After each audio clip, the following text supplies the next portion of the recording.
વડોદરાના દરજીપુરા પાસે 12મો ભવ્ય નિઃશુલ્ક સર્વજ્ઞાતિ સમૂહ લગ્નોત્સવ યોજાયો। સેવાની સરવાણી વહાવતા શ્રી વાઘેશ્વરી ચેરિટેબલ ટ્રસ્ટ દ્વારા ભવ્ય અને દિવ્ય સમૂહ લગ્નોત્સવનું કરાયું આયોજન। નેશનલ હાઈવે ખાતે આવેલ પાંજરાપોળ ગ્રાઉન્ડ એરફોર્સ સ્ટેશનની બાજુમાં કાર્યક્રમનું કરાયું આયોજન। સમૂહ લગ્નોત્સવમાં ગુજરાતના નામી સંતો મહંતો સહિત રાજકીય આગેવાનો રહ્યા વિશેષ હાજર। વિવિધ સમાજના અગ્રણીઓ સહિત લગ્નોત્સવમાં વરવધુ અને તેઓના સ્વજનો રહ્યા ઉપસ્થિત। વાઘોડિયાના ધારાસભ્ય ધર્મેન્દ્રસિંહ વાઘેલા બાપુ દ્વારા છેલ્લા 11 વર્ષથી કરવામાં આવે છે સમૂહ લગ્નોત્સવનું આયોજન। સર્વજ્ઞાતિ સમૂહ લગ્નની અંદર આપણી વચ્ચે જેને આપણે જ્યારે આ જ ગ્રાઉન્ડની અંદર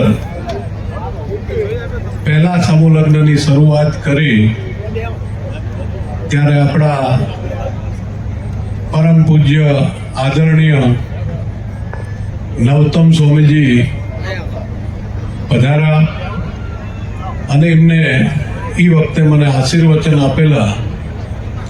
આજે યાદ એટલા માટે કરાવું છું કે નવતમ સ્વામી પોતાનું ગમે તેવો પણ વ્યસ્ત શેડ્યુલમાં આપણા સમૂહ લગ્નની અંદર એક પણ દિવસ એવો નથી બન્યો કે એક પણ સમૂહ લગ્નમાં નવતમ સ્વામીજીની હાજરી મને ધર્મેન્દ્રસિંહ વાઘેલા સર જે છેલ્લા 11 વર્ષથી સમૂહ લગ્ન કરાવી રહ્યા છે, એમને લગભગ 3000 ઉપર દીકરીઓનું કન્યાદાન કર્યું છે અને આ વર્ષે મને પણ મોકો મળ્યો છે કે એમના હાથે મારું કન્યાદાન થાય, તો એના માટે ખૂબ એમના હાથે મારું કન્યાદાન થાય છે। તો એના માટે ધર્મેન્દ્રસિંહ વાઘેલાને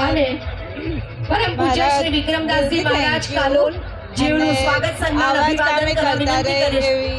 પ્રદ્યુમનસિંહ વાઘેલા આપને વિનંતી કરીએ છીએ। આપે પણ સમૂહ લગ્નનો હિસ્સો બન્યા છે, શું કહેશો? મેં સમૂહ લગ્ન કરું છું, તો એમાં એ ફાયદો છે કે અમારા ઘરના હવે ખોટા ખર્ચો કરે એના કરતાં અમે અહીં આવીને સમૂહ લગ્ન કરીએ એ સારી વાત છે, કેમ કે ખોટા ખર્ચા કરવા એના કરતાં કોઈ સારા નેતા આપણા સમાજના સમૂહ લગ્ન કરાવતા હોય તો એ કરવું સારી વાત છે।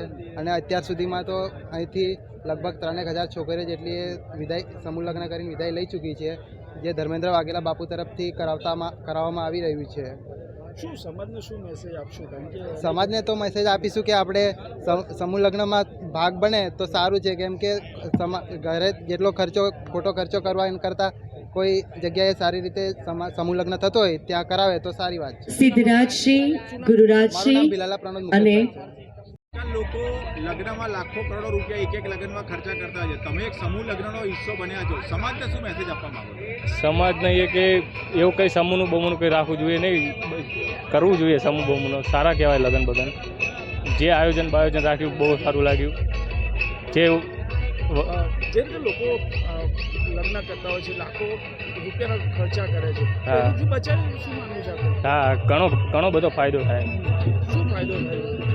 બધી બાબતે, જમણવારમાં, પૈસા બાબતે, કર્યાવરમાં કોઈના પપ્પા કરી નહીં શકતા, બધી સુવિધા સમૂહમાં મળી શકે। બંને દીકરા દીકરીઓને બંનેનો ફાયદો, બંનેનો ફાયદો, બંનેનો। લોકોને શું મેસેજ આપશો? લોકોને કે સમૂહ અમુક જો ના પાડતા મનમાં જેવી જેમને ઈચ્છા હોય કે સમૂહ ના કરવા જોઈએ એમને કહેજો કે કરવા જોઈએ, કે એવું કંઈ હોતું નથી। તમે એક માલેતુજાર પરિવારમાંથી આવો છો, તખતસિંહ સાહેબનું સ્વાગત કરશે કેસરીસિંહ ચૌહાણ। કેસરીસિંહને વિનંતી છે આપ મંચ પર પધારશો અને તખતસિંહજીનું સ્વાગત સન્માન અભિવાદન કરશો। ના કરવા જોઈએ આમને તેમને, તમે અમુક માલ મિલકતનો અનુભવ હોય પણ આપણને એવું કંઈ નહીં રાખવા જોઈએ। ગુરુરાજસિંહ દીકરીઓ ઘણી વખત એવું કહે છે કે ના આટલા ખર્ચા કરવા પડશે, તારે એવા લોકો માટે એક આશીર્વાદનું ચિહ્ન બનાવ્યું, કારણ કે અહીંયા એવા માલેતુજારો પણ છે જે સમૂહ લગ્નમાં જોડાયા છે, નહીં કે લાખો કરોડોનો ખર્ચો કરીને। ખરેખર તો એવું છે કે આજના સમયની જે જરૂરિયાત છે, આપ જાણો છો કે ભાઈ દીકરી અને દીકરો પરણાવો, મા બાપ માટે દીકરા માટે તો કદાચ બાપને ઓછી ચિંતા હોય છે કે દીકરો કમાશે અને એના લગ્ન કરી લેશું, પણ દીકરી જ્યારે પોતાના ઘરમાં જન્મ લેતી હોય છે ત્યારે મા બાપને ખૂબ મોટી ચિંતા હોય છે। પોતાની આર્થિક પરિસ્થિતિ સારી ના હોય, સામાન્ય ઘરમાં દીકરીનો જન્મ થયો હોય, મા બાપને સતત એની ચિંતા હોય છે કે ભાઈ આ દીકરીના લગ્ન હું કઈ રીતે કરાવીશ। એની અંદર આવા સમૂહ લગ્ન જે કોઈ લોકો કરતા હોય, હું એક નહીં બીજા પણ લોકો કરે છે, ત્યારે મા બાપને એવું થાય છે કે ભાઈ ભલે દીકરી છે આપણી, પણ અમારા ખાસ કરીને વાઘોડિયા વિધાનસભામાં કે બાપુ દર વર્ષે લગ્ન કરાવે છે, આપણે આપણા દીકરીના લગ્ન કરાવશું, અને મા બાપ ચિંતા મુક્ત થઈ જાય છે. અને અમને ઘણા બધા ટેલિફોન આવતા હોય છે, ઘણા પત્ર આવતા હોય છે, ઘણા લોકોની સાથે વાત થતી હોય છે, ત્યારે અમને એવો આનંદ થાય છે કે ભગવાને અમને આ કાર્ય કરવાની શક્તિ આપી છે. અને મા બાપો પોતાની જે મુશ્કેલી હોય છે એનું વર્ણન કરતા હોય છે, ત્યારે અમને પણ ક્યારેક આંખમાંથી આંસુ આવી જતા હોય છે. એટલે અમે સતત આ કાર્ય અવિરત આગળ વધારીને મા બાપોની જે ચિંતા છે એ દૂર કરવાનો પ્રયત્ન કર્યો છે. Thank you sir.